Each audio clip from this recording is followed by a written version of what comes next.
Hey caregivers, the Alzheimer's care community got more good news with the announcement that another drug, Donanemab, can slow cognitive decline by 35%. And this is the second Alzheimer's medication promising to significantly slow down the impacts of the disease, and the best results reported so far. But what are the risks? Can you get the drug? And what does this mean for you and your loved one with Alzheimer's?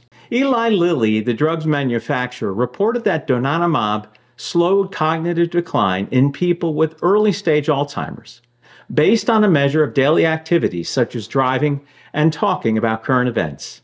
It's not yet available to the public, however. Lilly says it plans to file for approval from the FDA in a few weeks. So how does Donanemab work? Donanemab is what's known as a monoclonal antibody that targets the amyloid beta plaques that form in the brains of people with Alzheimer's. And by the way, if you've ever wondered why many drugs end in MAB, it stands for monoclonal antibody. So here's a picture of a healthy neuron.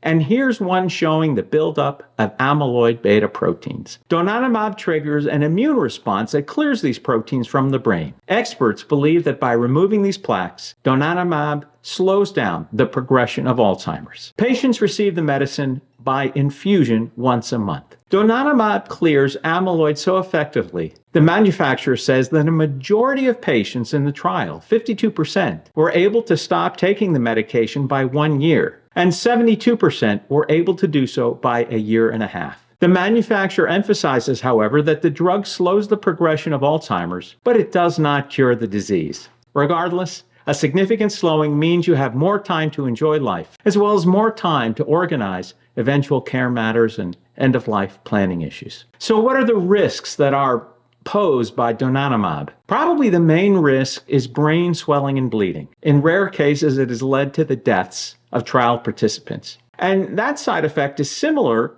for a competing drug, lecanemab, produced by a different drug company, but which also targets the removal of beta amyloid plaques. So how much will it cost? Eli Lilly has not set pricing yet, but experts believe the price will be in the range of $25,000 to $30,000 a year. And that's the price range for similar drugs from other companies that target Alzheimer's. At that price, there are few people who can pay for it independently. So the great hope is that Medicare and private insurance companies will reimburse you for it.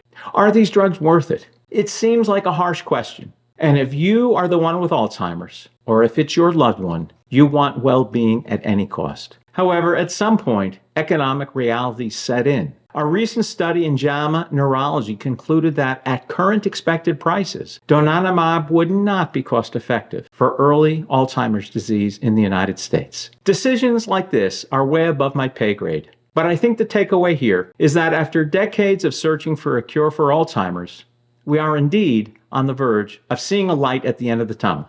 It still may take years, however, for these drugs to be widely available and affordable. It's worth noting that researchers have discovered other drugs available now, which also may have a positive impact on the reduction of beta amyloid. See my video at the end of this one about a common insomnia medicine that may have similar properties for reducing amyloid plaques in the brain. What are your thoughts? Should these drugs be made available at any cost? If your loved one has Alzheimer's, no cost is too great. Thank you for watching The Caring Corner, where we talk about dementia and all things caregiving. Through my caregiver register, I've worked with hundreds of clients as they have cared for their loved ones. Caregiving can be a roller coaster. I hope you find this content helpful. Please like and subscribe, and God bless you in your caregiving journey.